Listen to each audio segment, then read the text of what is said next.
So hey guys, this is Yash Prakoth. Welcome to our YouTube channel Grow Skills. So today we are going to talk about decentralization.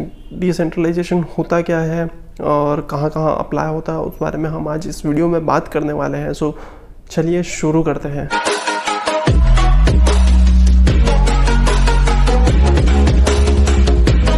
हम decentralisation समझने से पहले centralisation समझ लेते हैं कि centralisation क्या होता है. जैसे एक कोई सी कंपनी है, उसमें सीईओ है, ठीक है, तो सीईओ के हाथ में ही पूरे डिसीजन लेने के अथॉरिटी होती है. कि मतलब कुछ प्लानिंग करना है तो सीईओ के हाथ में है, कुछ डिसीजन लेना है तो सीईओ के हाथ में है, कुछ भी चेंजेस लाने हैं ऑर्गेनाइजेशन पे तो सीईओ के हाथ में है. मतलब हर चीज़ सिर्फ सीईओ कर सकता है और सीईओ कुछ ऑर्डर देगा तो बाकी की पूरी टीम है जो वो उसे जो है फॉलो करेगी. तो उसे सेंट्रलाइजेशन कहते हैं. जैसे कि पहले टाइम पर राजा रहते थे, ठीक है, तो राजा रहते थे, बाकी जितनी भी प्रजा रहती थी तो जैसे राजा रूल करते थे पूरे अपने उस पर, ठीक है, तो जैसे भी राजा का आदेश रहता था वैसे ही पूरी प्रजा जैसे रहती थी वो उसे फॉलो करती थी. तो इसे जो बोलेंगे हम सेंट्रलाइजेशन बोलेंगे, ठीक है. अब डिसेंट्रलाइजेशन क्या बोलते हैं? तो जैसे डिसेंट्रलाइजेशन ये होता है कि सबके पास अपनी अपनी डिसीज़न लेने की अथॉरिटी रहती है, अपने हिसाब से कुछ काम करने की अथॉरिटी रहती है.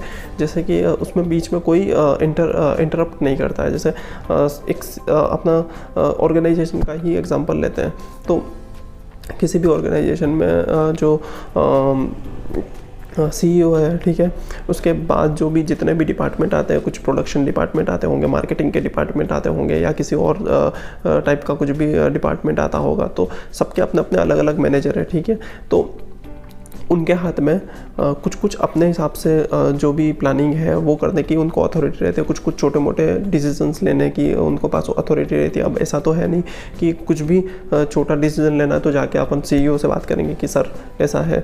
हर एक सेक्टर के अपने अपने मैनेजर इसलिए बनाए रहते हैं कि कुछ भी छोटी मोटी चीज़ें चेंजेस करना रहते हैं या कुछ प्लानिंग करना रहती है. तो अगर छोटी चीज़ है तो वो लोग खुद कर ले, वो खुद, उनको पास इतनी अथॉरिटी रहती है कि हाँ वो अपना डिसीज़न ले सकते हैं और अपनी टीम के साथ उस चीज़ पर काम कर सकते हैं.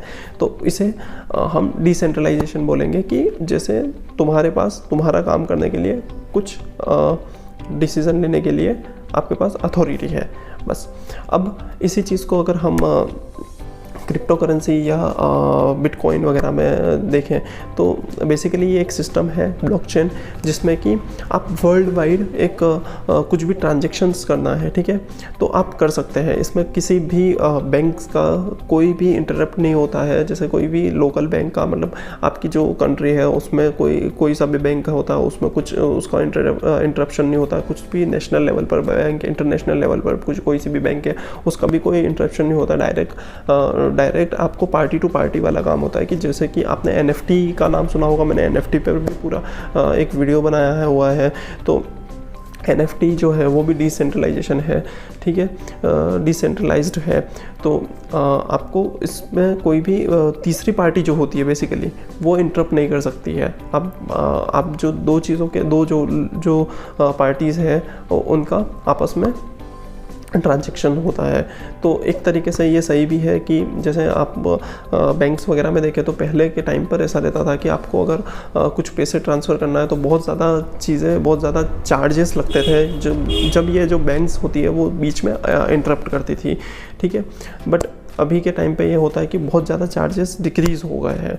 बट कहेंगे कि डिसेंट्रलाइजेशन ज़्यादा बेटर है या सेंट्रलाइजेशन ज़्यादा बेटर है. तो स्टडी के मुताबिक दोनों अपनी अपनी जगह पर सही है और बहुत सारी जगह सेंट्रलाइजेशन होना ज़रूरी है. जैसे बहुत बड़े अपन कंट्री की बात करें तो बहुत बड़े डिसीजंस होते हैं तो वो एक पर्टिकुलर इंसान के पास, जैसे प्राइम मिनिस्टर के पास ही होते हैं कि बस उसके पास ही पावर है कि इस चीज़ का वो ही डिसीज़न ले सकता है, ठीक है. बट कुछ छोटे छोटे डिसीजंस होते हैं अपने स्टेट के लिए लेकर, या ऐसा करके बहुत सारे ऐसी चीज़ें होती है जिसके डिसीज़न स्टेट गवर्नमेंट ले सकती है.